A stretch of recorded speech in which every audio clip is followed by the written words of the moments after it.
Once you have tasted flight, you will forever walk the earth with your eyes turned skyward, for there you have been, and there you will always long to return. Help!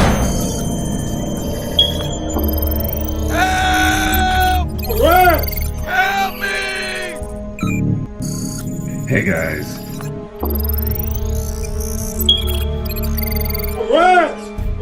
No good.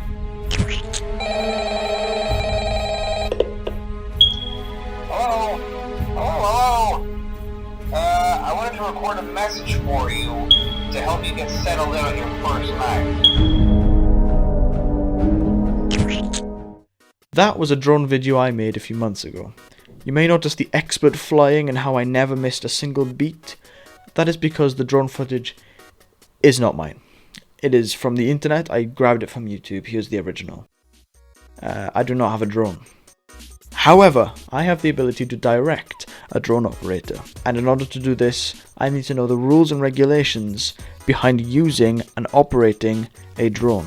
The first thing you need to do is to make sure that you get the correct permissions. This means no military zones, no airports, no hospitals, no emergency sites, no royal palaces, otherwise you'll be obliterated by an airstrike or put in the slammer, prison, jail, which you also can't fly a drone over, so don't do it. I did it because I liked it. Hell, I loved it. I'm saying, I'm just itching. I'm itching to do it again. Additionally, you can't fly a drone over private property. However, and this technically applies to the other ones, you can with proper permission, but make sure that it's written down so that way they can't just take it back last minute and sue you.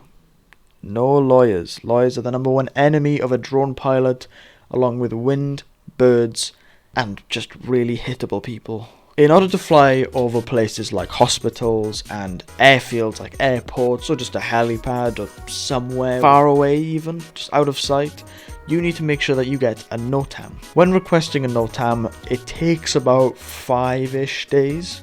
So please, please, please, please, please, please, please, please, please, please, plan your film.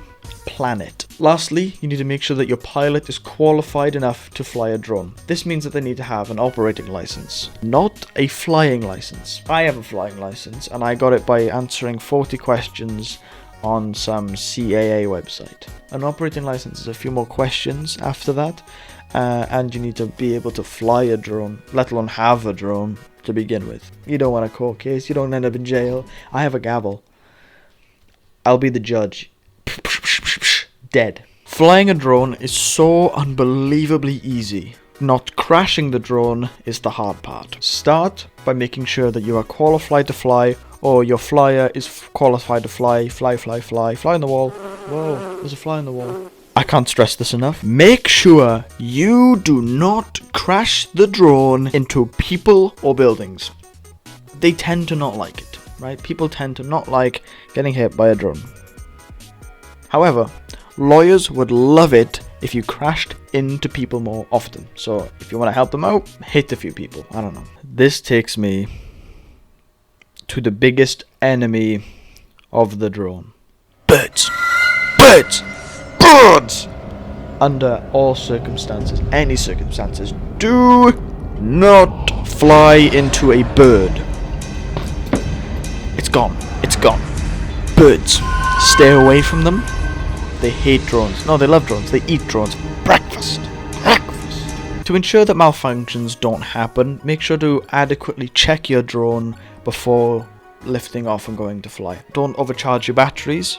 Don't undercharge your batteries. Make sure that they're going to last. Check your rotary blades. Make sure everything's still intact and attached and able to function properly.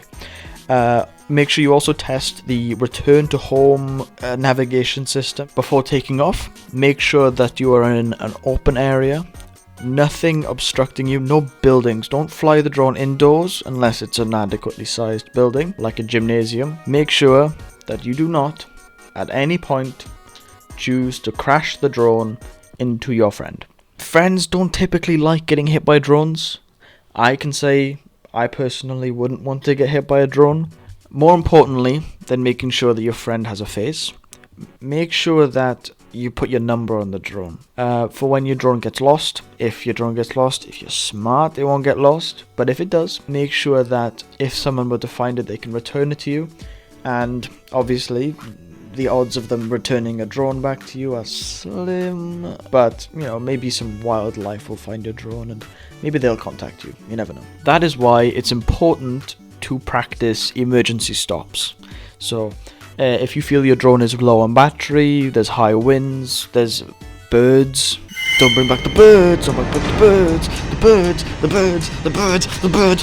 Arrgh! Make sure that you practice emergency landing, so that way, when you inevitably need to, it'll be like second nature. The way to do it is just lower the drone and make sure that you land somewhere that it'll be safe. Somewhere where you can see, and make sure that you get there immediately because someone's going to try and take that drone. But no film is worth the safety of your friends, yourself, people around you, wildlife, property even. Just make sure that you're careful, you're safe, and make sure people are well equipped for when things go wrong. Be safe, but get some cool video shots because I need to steal some. I want to rotify your drone videos with rats, with crabs, with Markiplier in a hospital bed.